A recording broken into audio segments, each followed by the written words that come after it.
Assalamualaikum warahmatullahi wabarakatuh. Alhamdulillah. Wassalatu wassalamu ala rasulillah.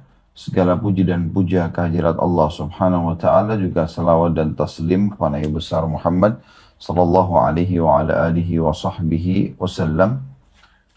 Kita akan masuk teman-teman sekalian pada kesempatan ini hadis nomor 563 kalau yang ikuti dari awal bahasan kita. Dan saya akan bacakan dari Aisyah radhiyallahu anha, annahum dhabahu syatan. Faqala an-nabiy sallallahu alaihi wasallam ma baqiya minha. Qalat ma baqiya minha illa katifuha. Qala baqiya kulluha ghairu katifiha. Artinya, mereka menyembeli seekor kambing. Maksudnya Nabi SAW dan keluarganya, untuk keluarganya. Lalu kemudian Nabi SAW bertanya, apa yang masih tersisa setelah dipotong, dibagi-bagikan kepada orang. Lalu Nabi SAW bertanya, apa yang masih tersisa dari daging yang tadi domba yang kita sembelih itu? Kata Aisyah radhiyallahu anha, tidak ada ya Rasulullah, kecuali ya, sampilnya atau bagian sisi, ya. Katif itu bagian di bawah ketiak atau sekitar dada depan, bawah ketiak depan atau kanan, belakang, ya. Maka kata Nabi SAW, ucapkanlah tersisa semuanya kecuali sampilnya saja. Hadis ini diriwayatkan oleh Tirmidzi dan dinyatakan hasan sahih. Artinya, kata Imam Nawawi rahimahullah, sedekahkan seluruh bagian kambing itu kecuali sampilnya. Maka Nabi SAW mengatakan semuanya tetap ada untuk kita, kecuali sampilnya saja. Hadis ini, teman-teman sekalian, riwayat ini memberikan gambaran kepada kita bagaimana Nabi SAW memberikan pendidikan kepada istri beliau, keluarga beliau, sekaligus pendidikan buat diri beliau sendiri SAW dan juga untuk umatnya.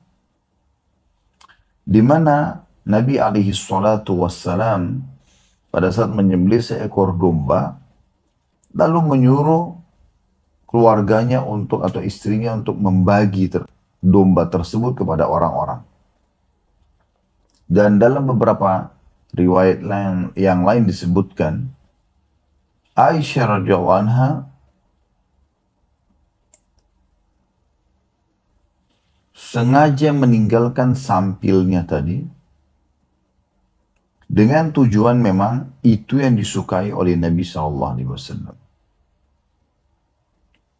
Maka setelah menyembelih dan Nabi SAW serahkan dagingnya kepada Aisyah, lalu disuruh dibagilah semuanya kecuali tadi bagian sampilnya yang menurut Aisyah adalah kesukaan Nabi SAW.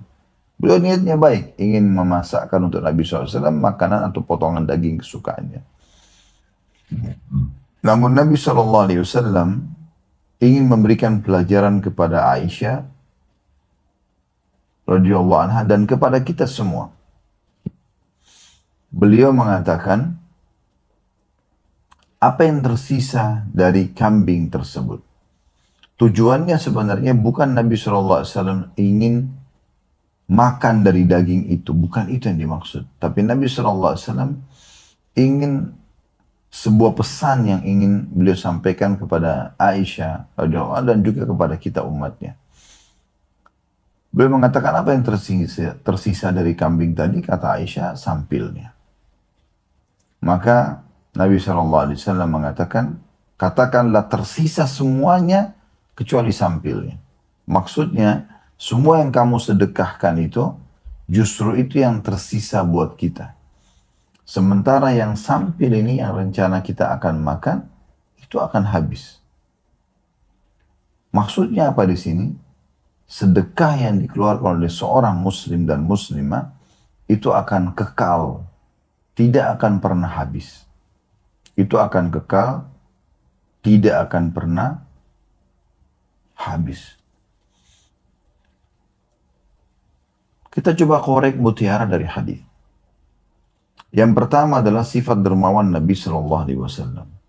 Bagaimana beliau sangat dermawan dan beliau selalu ingin berbagi. Beliau selalu ingin berbagi, ya. Dan bagaimana beliau memberikan pemahaman yang sangat dalam kepada kita, tentu semuanya umatnya, agar kita berkeyakinan apapun yang kita sedekahkan, maka itulah yang akan tertinggal. Itu harta kita yang sebenarnya. Kalau Anda masih ingat bagaimana kami mengingatkan statement Abdullah bin Mas'ud radhiyallahu anhu, beliau mengatakan, siapa di antara kalian yang mampu meletakkan hartanya di langit, letakkanlah. Karena tidak akan pernah disentuh oleh tangan pencuri dan juga dimakan oleh rayap. Artinya, semua yang kita sedekahkan itu sebenarnya harta kita. Seorang pengusaha, dinukil kisah dulu kaum salaf. Namun tidak disebutkan namanya di sini dalam kisah ini. Hanya dikatakan bahwasanya dia bersama teman-temannya, sama-sama pengusaha. Ya, setiap kali ada keuntungan, teman-temannya selalu menabung harta tersebut, selalu menabung. Sehingga menumpuklah harta mereka dari hasil penjualan dan keuntungan itu di gudang mereka. Kecuali orang ini. Orang ini selalu membagi tiga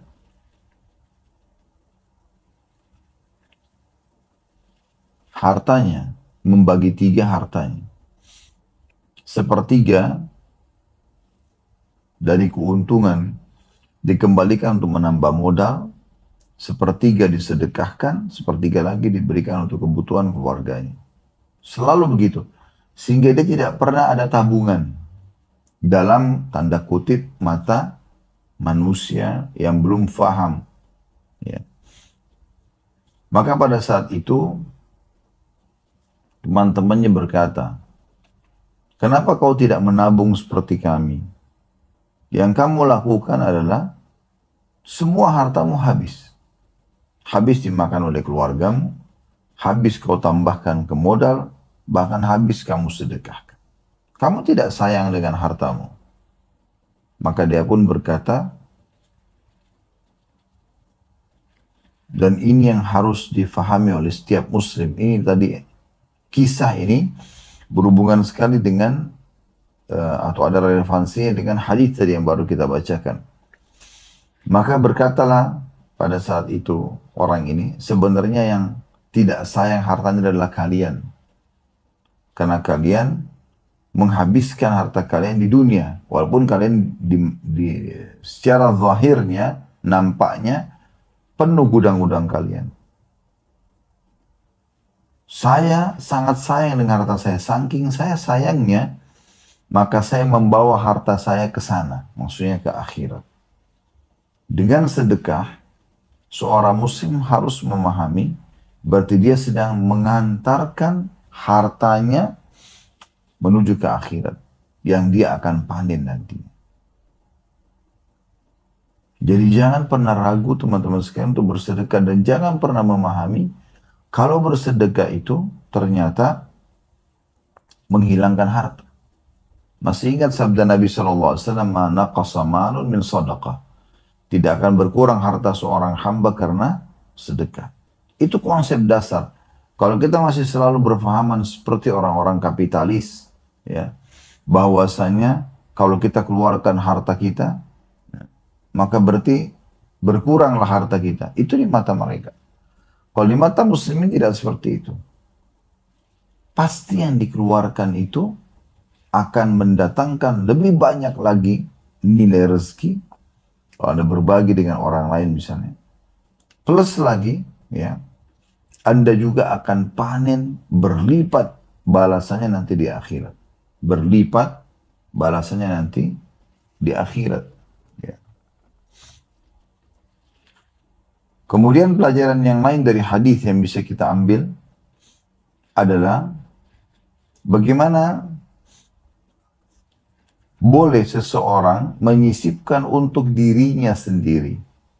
Misal Anda membeli makanan, lalu Anda bersedekah sebagiannya dan Anda juga makan sebagiannya. Dan untuk diri sendiri pun dihitung sedekah dalam pandangan syariat Allah Subhanahu wa taala. Sebagaimana sabda Nabi sallallahu alaihi wasallam kepada seorang sahabat yang membawa kantong berisikan dirham, dia mengatakan, "Ya Rasulullah, saya punya dirham ini. Kepada siapa saya mulai bersedekah?" Kata Nabi SAW, "Kepada dirimu sendiri." Kemudian dia mengatakan, "Saya masih punya ya Rasulullah," kata Nabi SAW, "kepada anak-anakmu." Lalu dia mengatakan, "Saya masih punya ya Rasulullah," kata Nabi SAW, "kepada istrimu." Dia mengatakan, "Saya masih punya ya Rasulullah," kata Nabi SAW, "kepada pembantumu." Dia mengatakan, "Saya masih punya ya Rasulullah," kata Nabi SAW, "Kau lebih tahu setelah itu." Tapi saksi bahasan kita atau yang kita titik beratkan adalah bagaimana Nabi SAW menyuruh dia untuk bersedekah buat dirinya. Jadi dibolehkan kita menikmati apa yang Allah Subhanahu wa taala siapkan, tapi ingat jangan lupa berbagi. Ini juga pelajaran yang bisa diambil dari hadis Nabi SAW, karena masih ada yang disisakan dan beliau tidak suruh sedekahkan semua kepada Ummul Mukminin Aisyah radhiyallahu anha. Hadis selanjutnya 564 berbunyi dari Asma binti Abi Bakar As-Siddiq radhiyallahu anhuma. Asma sahabiat dan ayahnya Abu Bakar masyhur sahabat Nabi juga, maka kita mengatakan radhiyallahu anhuma. Beliau berkata, Rasulullah SAW bersabda kepadaku. Kepada siapa? Kepada Asma binti Abi Bakar radhiyallahu anhuma. La tuki fayuka alaiki. Artinya, janganlah kamu menahan, maksudnya pelit, ya, sehingga akan ditahan juga terhadapmu. Dalam riwayat yang lain, anfiki awin fahri awin dahi wala tuhsi fayuhsinillahu alaiki wala tu'i fayu'illahu alaiki. Artinya, nafkahkan, sedekahkan, belanjahkan hartamu di jalan Allah, dan janganlah kamu sibuk menabungnya, menyimpannya, sehingga Allah akan memutuskan hubungan denganmu.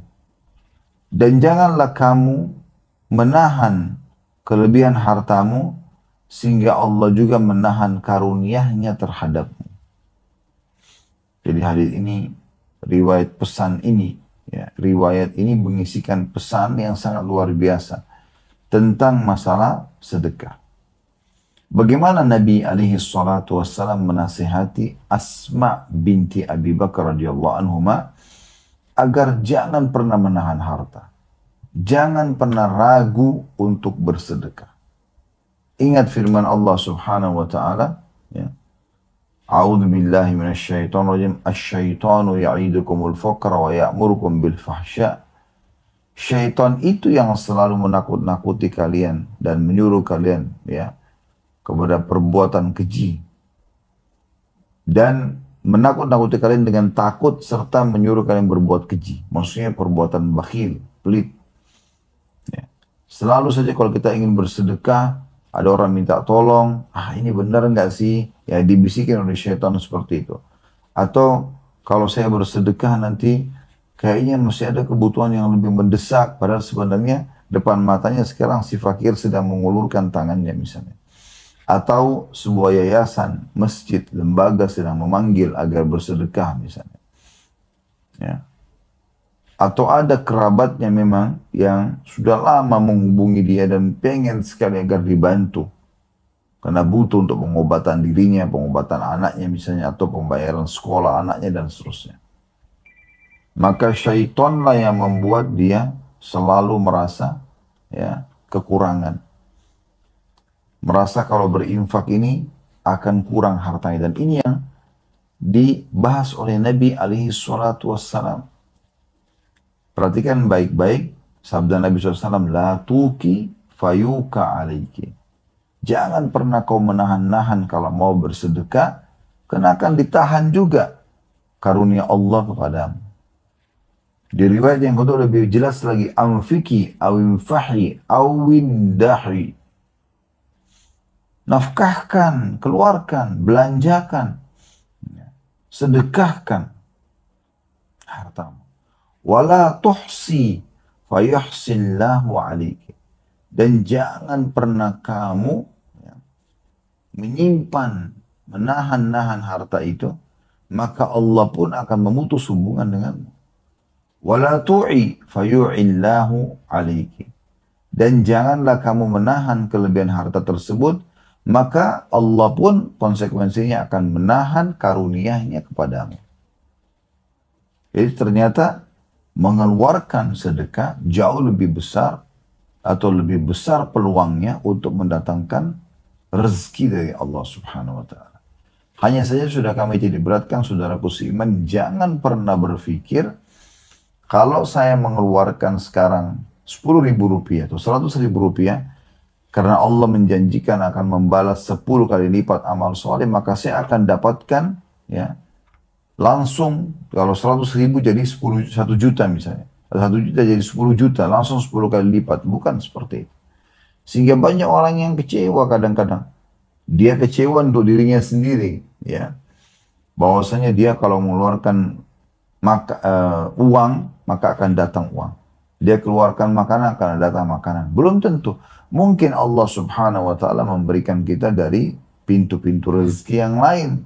Bukankah kesehatan, keturunan, pasangan, ya, pakaian dan yang lain-lain ini itu juga rezeki dari Allah Subhanahu wa Ta'ala. Jadi tidak harus kembalinya balasan sedekah itu seperti apa yang kita sedekahkan. Walaupun bisa saja terjadi kembali seperti itu. Bisa saja terjadi. Misalnya kita keluarkan uang, kita akan dapat uang. Kita keluarkan makanan, kita akan dapat makanan. Kita keluarkan pakaian, kita akan dapat pakaian. Tapi pesan yang paling penting adalah jangan pernah tahan. Jangan pernah perhitungan dalam sedekah. Baik, mutiara yang kita ambil dari hadis adalah bagaimana kedudukan Asma binti Abi Bakar radhiyallahu anhuma. Ini anak daripada sahabat yang mulia Abu Bakar, sahabat Nabi SAW yang mulia. Juga ipar Nabi SAW, karena Asma bersaudara dengan Aisyah radhiyallahu anhum ajma'in. Ini kedudukan beliau, karena Nabi SAW wasiatkan secara khusus. Ini menggunakan damir mukhatab untuk mu'annath, untuk perempuan langsung Nabi SAW berbicara. La tuki, jangan kau hai wanita, kau hai Asma pelit. Anfiki, keluarkan ki ini, ya, ini menandakan kamu, ayo lakukan secara pribadi. Walaupun pesannya akan umum semuanya kepada kita. Itu yang pertama, kedudukan Asma binti Abi Bakar radhiyallahu anha. Yang kedua, adanya perintah untuk selalu bersedekah. Dan sedekah ini tidak harus menunggu kita kaya. Justru sedekah yang paling afdal di saat kita berharap punya tabungan, kita berharap menjadi kaya dan cukup, kemudian kita bersedekah. Ya, seperti itu. Di saat itu justru di saat kita takut untuk bersedekah karena ingin menjadi orang kaya atau ingin punya tabungan, justru pada saat itu kalau Anda bersedekah pahalanya sangat besar. Kemudian pelajaran yang lain adalah bagaimana Allah Subhanahu wa Ta'ala justru akan menahan rezeki bagi orang-orang yang tidak mau bersedekah. diambil dari potongan sabda Nabi SAW tadi, ya, wala tu'i fayu'illahu alaiki.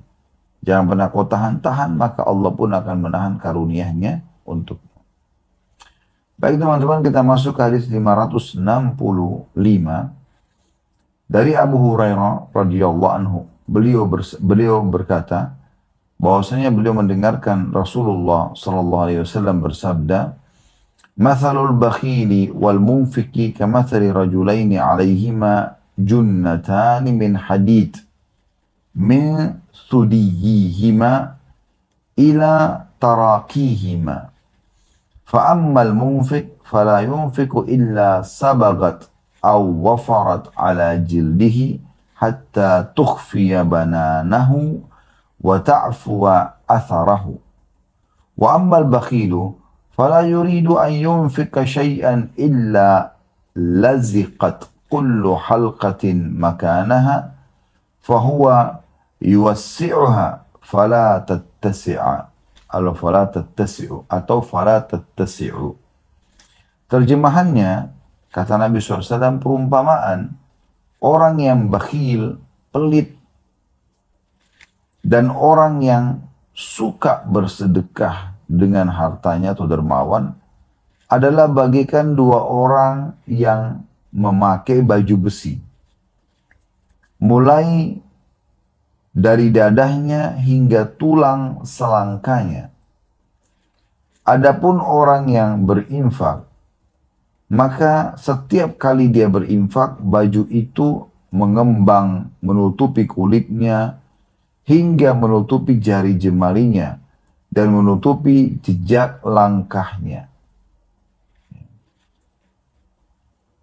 Sedangkan orang yang kikir atau bakhil, maka setiap kali dia tidak ingin membelanjakan hartanya, tiap-tiap lingkaran besi itu akan melekat pada tempatnya. Dia tidak usaha mengembangkan, tetapi baju itu tidak bisa berkembang. Atau dia berusaha mengembangkan, tapi baju itu tidak akan pernah berkembang. Hadis ini diriwayatkan oleh Bukhari dan Muslim. Dari hadis ini teman-teman sekalian ada pelajaran penting yang kita bisa ambil, tapi kita jelaskan dulu secara global. Bagaimana Nabi SAW sekali lagi memberikan pesan penting buat kita semua. Wahai muslimin dan muslimat, fahami baik-baik pesan utusan Allah Subhanahu wa Ta'ala ini. Beliau saking inginnya umatnya menjadi orang yang dermawan dan suka bersedekah, supaya mereka mau melaksanakan ini, maka Nabi SAW titip pesan dan memberikan perumpamaan. Perumpamaan orang yang suka berinfak sama orang yang bakhil.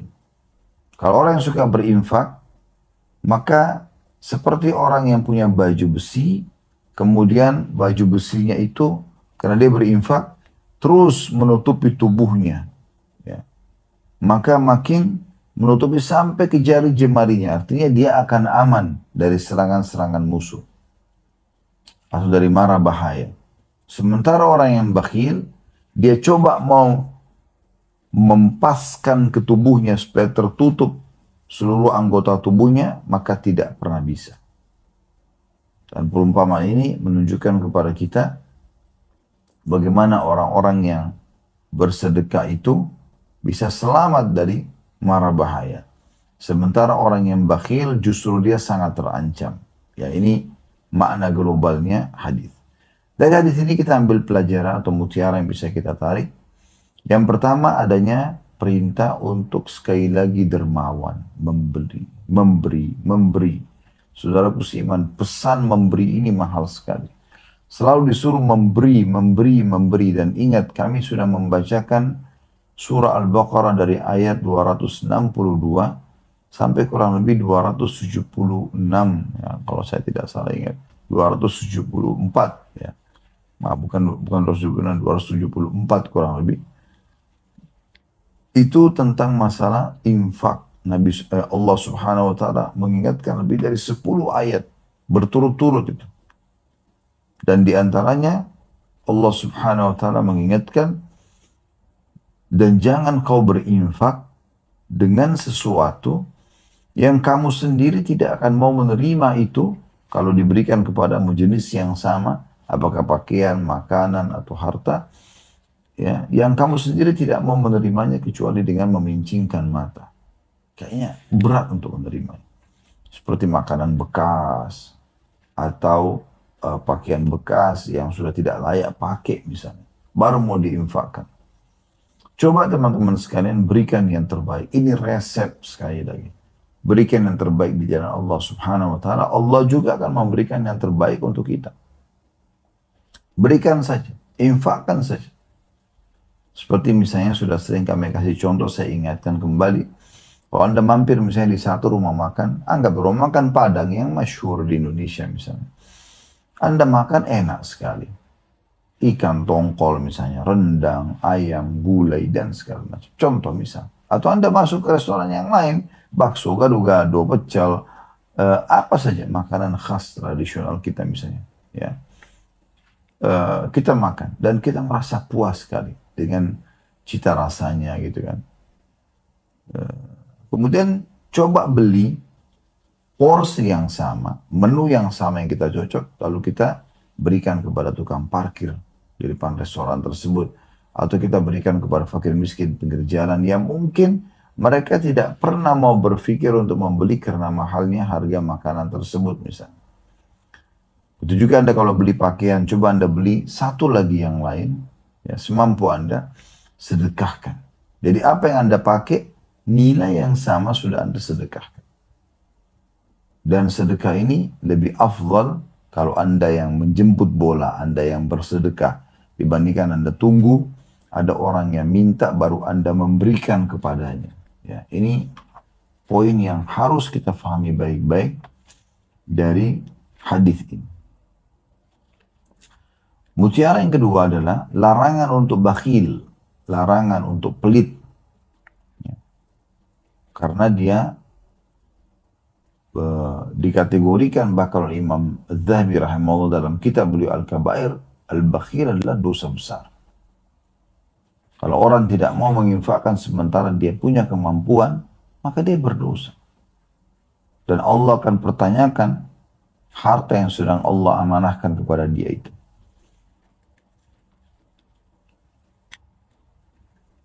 Kita akan masuk teman-teman sekalian ke hadis 566. Dari Abu Hurairah radhiyallahu anhu, beliau berkata, Rasulullah sallallahu alaihi wasallam bersabda, "Man tasaddaqa bi'idli tamratin min kasbin tayyibin, wa la yaqbalu Allah illa tayyib, fa inna Allah yaqbaluha biyamini, thumma yurabbiha li sahibiha, kama yurabbi ahadukum faluwahu hatta takuna mithlal jabal." Hadis ini riwayat Bukhari dan Muslim.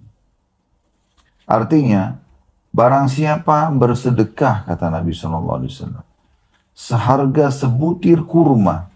Berapa sih sebutir kurma? Biasanya kan kurma kita beli setengah kilo, ya, seperempat kilo, 1 kilo. Dan orang semua bisa beli kurma. Tentu kita tidak bicara kurma-kurma yang mahal. Mungkin standar kurma orang semua bisa beli. Gitu.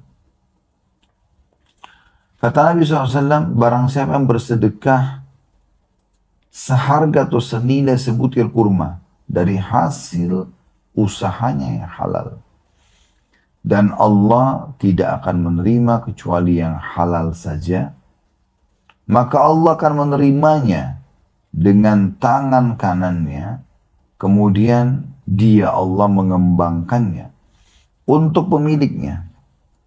Sebagaimana seseorang di antara kalian merawat anak kudanya sehingga sedekah itu menjadi gunung atau seperti gunung. Hadis ini hadis yang sahih tentunya, sebagaimana sudah kita katakan tadi, diriwayatkan oleh Bukhari dan Muslim. Makna umumnya hadis ini adalah bagaimana Islam memandang, teman-teman sekalian, sedekah walaupun kecil, yang penting ikhlas karena Allah dan dari pendapatan halal, maka Allah akan menjadikannya sebagai sumber pahala buat dia. Ya, itu makna globalnya hadis.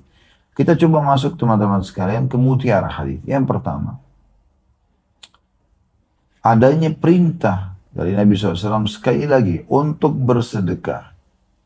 Ya. Semampunya. Di sini dikatakan, diberikan perumpamaan sebutir kurma. Siapa yang tidak bisa bersedekah dengan sebutir kurma, teman-teman sekalian?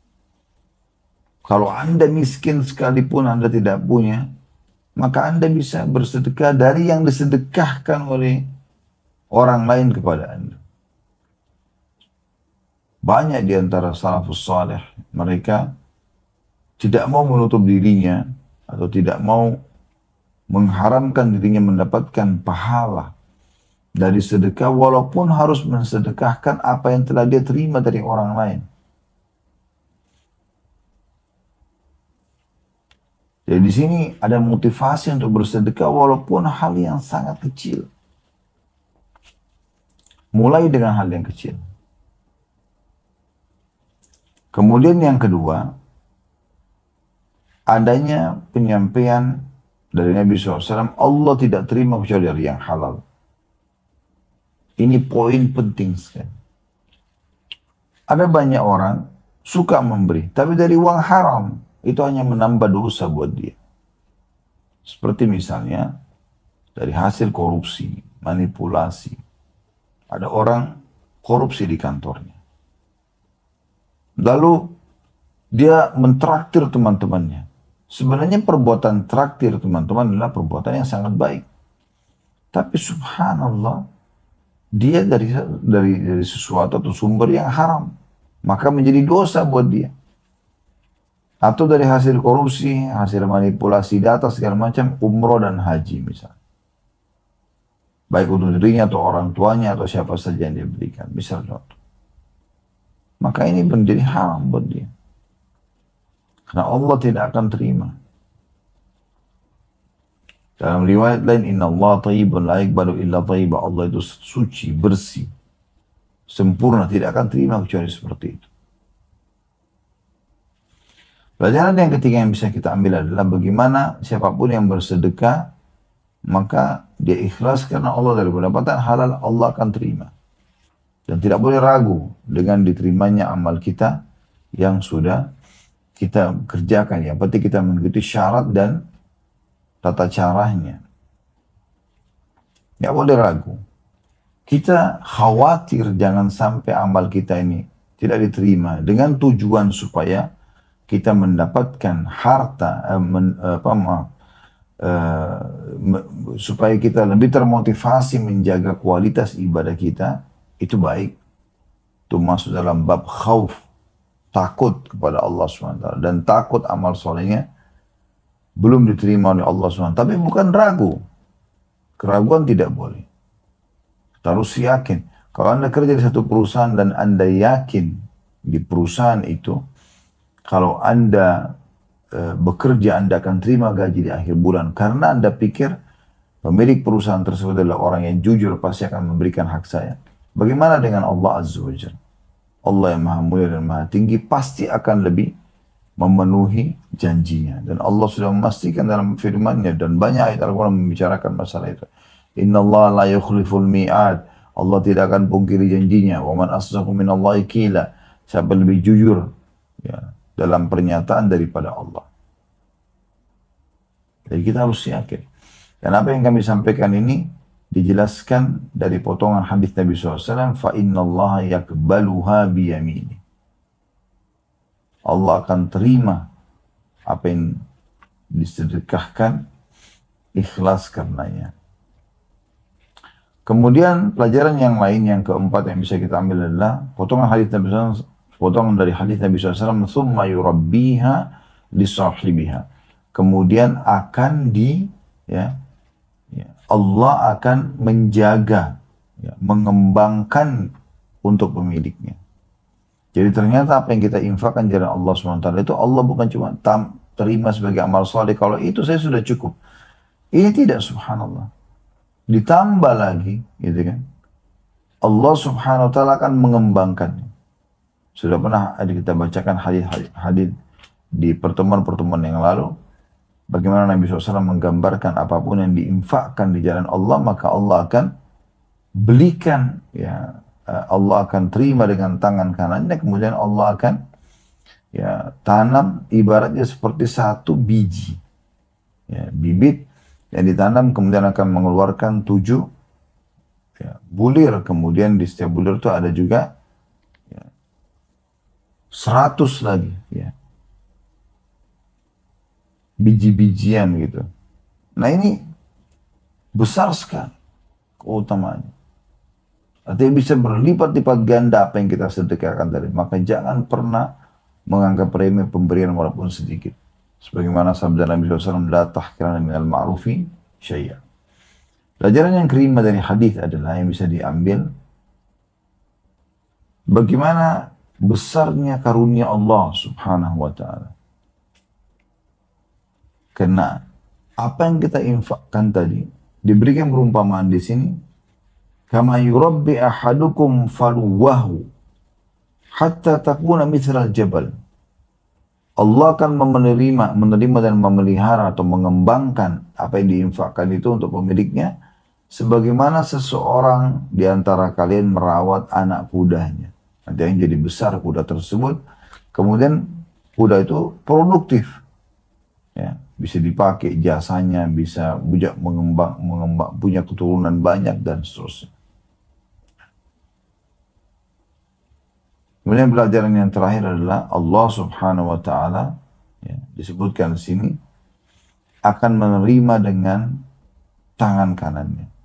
Itsbat di sini, penetapan tentang, ya, Allah Subhanahu wa ta'ala memiliki sifat-sifat yang layak untuk Allah dan tentu tidak layak untuk makhluk, tidak sama dengan, bukan tidak layak, tidak sama dengan makhluk. Di saat dikatakan Allah Subhanahu wa ta'ala, ya, memiliki, menerima dengan tangan kanannya, maka kita imani apa adanya tanpa harus kita mentakwilkannya. Baik, kita akan masuk teman-teman sekalian ke hadis yang terakhir yang kita bahas pada kesempatan ini, adalah hadis nomor 567. Dan ini sekaligus hadis terakhir, ya, dalam bab kita, bab tentang kemurahan hati dan kedermawanan. Semoga Allah SWT jadikan kita termasuk orang-orang ini. Yaitu hadis yang berbunyi 567 dari Abu Hurairah radhiyallahu anhu, dari Nabi SAW, beliau bersabda, bainama rajulun yamshi bi falatin minal ard fasami'a sautan fi sahabah isqi hadikata fulan fatanaha dhalika as-sahabu fa'afraga ma'ahu fi harrah fa'idha syarjatun min tilka syiraji qad istaw'abat dhalika al-ma'a kullahu fatatabba'a al-ma' فإذا رجل قائم في حديقته يحول الماء بمسحاته فقال له يا عبد الله ما اسمك قال فلان الاسم الذي سمع في السحابة فقال له يا عبد الله لما تسألني عن اسمي فقال إني سمعت صوتا في السحاب الذي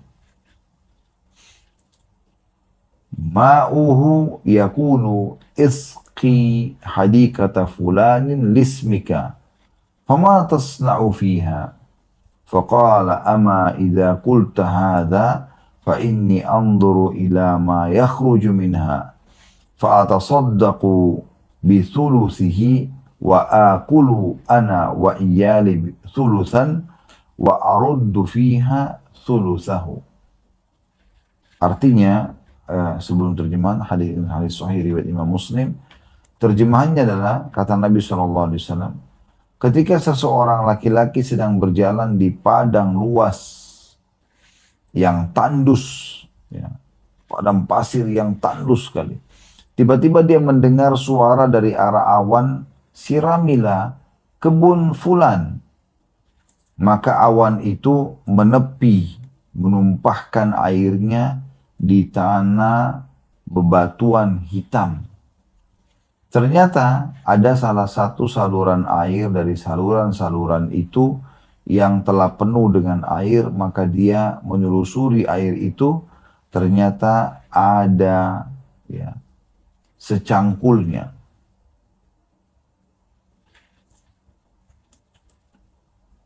Maaf, ada, saya ulangi, ternyata ada salah satu saluran air dari saluran-saluran itu yang telah penuh dengan air, maka dia, orang yang mendengar suara tadi dari awan, menelusuri air itu. Ternyata ada seorang laki-laki yang berada di kebunnya, sedang mengarahkan air dengan cangkulnya. Maka dia bertanya, wahai hamba Allah, maksudnya yang mendengar suara dari awan tadi, menanyakan kepada orang yang ditemui di kebun yang turun hujan pada kebunnya. Padahal itu tanah tandus gitu. Siapa namamu? Wahai hamba Allah, siapakah namamu? Maka dia menjawab, Fulan. Pemilik kebun itu mengatakan Fulan. Nama yang telah didengar dari awan tadi oleh orang yang mengikuti awan itu dan turunnya air. Sampai mengalirnya ke arah mana gitu. Maka yang pemilik kebun bertanya kepada orang yang bertanya tadi, wahai hamba Allah, mengapa engkau menanyakan namaku? Maka orang yang mengikuti awan tadi dan menjawab pemilik kebun mengatakan, saya atau aku telah mendengar suara dari awan yang ini dengan airnya, ya, maksudnya awan yang telah menurunkan air hujan di kebunmu, yang berbunyi sirami atau terdengar siramilah kebun fulan yang disebutkan dalam namamu. Maka apa yang apa yang engkau lakukan terhadap kebunmu ini? Maka pemilik kebun mengatakan, karena engkau telah menanyakan, maka aku akan menjelaskan. Aku fokus memperhatikan hasil dari kebun ini, hasil dari kebun ini. Ya. Kemudian aku bagi sepertiganya, aku sedekahkan, sepertiganya dari hasil kebun ini aku makan atau aku berikan atau aku makan bersama dengan keluargaku, dan yang ketiga lagi, sepertiganya lagi aku kembalikan ke kebun ini. Riwayat ini teman-teman sekalian luar biasa manfaatnya gitu. Secara umum maknanya adalah Nabi SAW menceritakan kepada kita tentang kejadian nyata.